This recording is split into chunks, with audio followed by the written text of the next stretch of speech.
Hello everyone, welcome to channel learn with ease.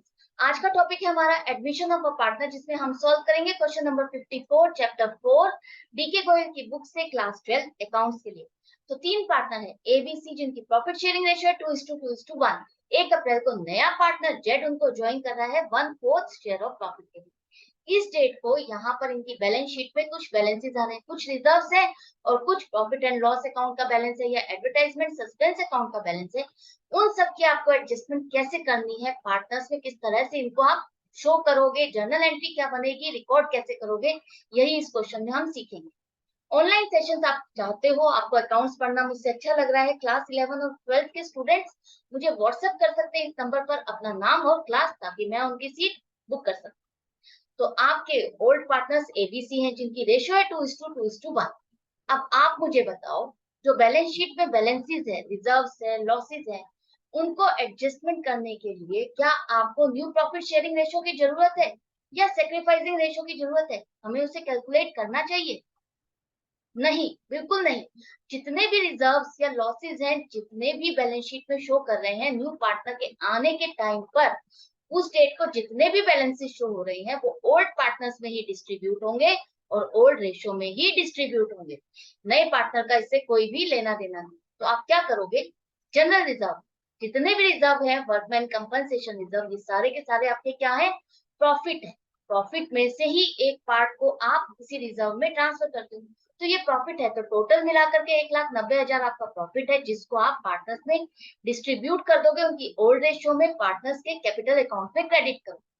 इसी तरह से प्रॉफिट एंड लॉस अकाउंट का डेबिट बैलेंस का मतलब है लॉस। लॉस है आपका 60,000। इसी तरह से एडवर्टाइजमेंट सस्पेंस अकाउंट, इसका भी डेबिट बैलेंस है 25,000। ये भी आपका खर्चा है। क्या है ये? जैसे कि आपकी ऑर्गेनाइजेशन है, आपने कोई प्रोडक्ट बनाया और उसका एडवर्टाइजमेंट किया, उस एडवर्टाइजमेंट का बेनिफिट आपको उसी साल नहीं मिलना, आपको उसका बेनिफिट आगे आने वाले सालों में भी मिलना है। तो आप उस खर्चे को पूरा एक साल में नहीं डालते हो, आप कुछ खर्चा उसका बैलेंस शीट में शो करते हो। तो अब आपका बिजनेस एक तरह से वाइंड अप हो रहा है। तो ये जो खर्चा है, आप इसको आगे नहीं लेके जाओगे, आप इसको यहीं पर ही डिस्ट्रीब्यूट करोगे पार्टनर्स में, लॉस की तरह से, खर्चे की तरह से 85।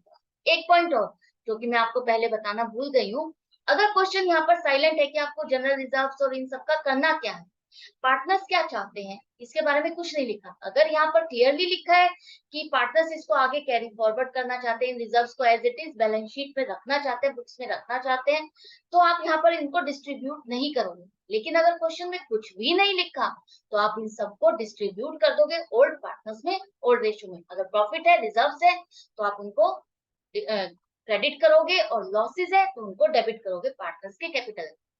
तो अब आपने टोटल अमाउंट निकाल ली है, प्रॉफिट है 1,90,000, लॉसेज है 85,000। ओल्ड रेशियो में अगर 1,90,000 एक साथ ही आप एंट्री बनाओगे, अलग अलग नहीं करोगे कि जनरल रिजर्व को अलग डिस्ट्रीब्यूट कर रहे हो, वर्कमैन कंपनसेशन रिजर्व को अलग से डिस्ट्रीब्यूट कर रहे हो, अलग अलग नहीं करना। एक साथ में कंपाउंड एंट्री बनाओ, टोटल बैलेंस, ये क्रेडिट होना है तो क्रेडिट एक बार में करो, उसका डिस्ट्रीब्यूशन जो बनना है एक बार में कैलकुलेट करो। आपको टाइम सेव करना है, अकाउंट्स का पेपर लेंदी होता है, तो आपको स्मार्ट वर्क करना है। तो यहाँ पर क्या एंट्री बनेगी? ये जब आप डिस्ट्रीब्यूट कर देते हो पार्टनर्स के रेशो में, उनके बीच में डिस्ट्रीब्यूट कर देते हो, इसका मतलब है ये अकाउंट, ये बैलेंसेस आपके खत्म हो जाएंगे, अब आपके बैलेंस शीट में नहीं शो होंगे। तो आपको ये क्या करना है, इनके क्रेडिट बैलेंसेस होते रिजर्व के, आप इनको दोनों अकाउंट को डेबिट कर दोगे, तो इनका बैलेंस नील हो जाएगा। ये अब आपकी बैलेंस शीट में नहीं आएंगे, शो नहीं होंगे, इनका बैलेंस नील है, खत्म हो गई है। और इनका बैलेंस आपने कहाँ ट्रांसफर किया? इनका बैलेंस आपने ट्रांसफर किया पार्टनर्स के कैपिटल अकाउंट में। प्रॉफिट है, इसलिए आप उनके कैपिटल अकाउंट को क्रेडिट करें। ये एंट्री हो गई क्लियर। अब बारी आती है लॉस। जो प्रॉफिट एंड लॉस अकाउंट के आपके लॉसेस हैं, और जो ये एडवर्टाइजमेंट सस्पेंस अकाउंट है, ये खर्चा है, एक तरह से लॉस है। प्रॉफिट जैसे पार्टनर्स को मिला है, तो ये लॉस भी पार्टनर्स में ही डिस्ट्रीब्यूट होगा। ओल्ड पार्टनर्स में एक साथ 85,000 को डिस्ट्रीब्यूट करो, जिसका जितना शेयर बनता है उसके अकाउंट में आप डेबिट करोगे, पार्टनर्स के कैपिटल अकाउंट को आप डेबिट करोगे, लॉस के लिए डेबिट करोगे, प्रॉफिट के लिए क्रेडिट करोगे। इनके बैलेंसेस, ये प्रॉफिट एंड लॉस अकाउंट का बैलेंस और एडवर्टाइजमेंट अकाउंट का बैलेंस भी आपको बैलेंस शीट में नहीं शो करना। इनका बैलेंस नील हो जाएगा, बैलेंस शीट में आगे आपकी बुक्स में नहीं दिखाया जाएगा, इनका बैलेंस नील होकर के यहीं पर ये खत्म हो जाएंगे। तो इनको आप डेबिट बैलेंस है तो क्रेडिट करोगे, क्रेडिट कर दोगे तो ये आपस में नील हो गए और ये एंट्री आपकी पास हो गई। ये बैलेंसेस आपने पार्टनर्स के अकाउंट में ट्रांसफर कर दिया। तो आई होप ये क्वेश्चन अच्छे से समझ में आ गया होगा कि अगर आपके पास क्वेश्चन में आ जाए और आपको कंफ्यूज नहीं होना कि ओल्ड रेशियो लेनी है फिर न्यू रेशियो निकालने में लग जाओ और फिर सेक्रीफाइसिंग रेशियो, नहीं, बिल्कुल भी नहीं। एक सिंपल सा लॉजिक ध्यान रखो, जितने भी पुराने बैलेंसेस हैं वो पुराने पार्टनर से रिलेटेड है, वो उनके एफर्ट से रिलेटेड है। प्रॉफिट है तो उनका फायदा है, उनमें ही डिस्ट्रीब्यूट होगा, लॉस है तो वो उनका ही नुकसान है, उनमें ही डिस्ट्रीब्यूट होगा। नए पार्टनर का इससे कोई लेना देना नहीं है। नए पार्टनर के साथ हम एडजस्टमेंट्स करेंगे फ्यूचर बिजनेस से रिलेटेड। तो यहाँ पर आपका ये क्वेश्चन कंप्लीट हो जाता है। कंफ्यूजन डाउट के लिए कमेंट सेक्शन है जहां पर आप लिख करके पूछ सकते हो।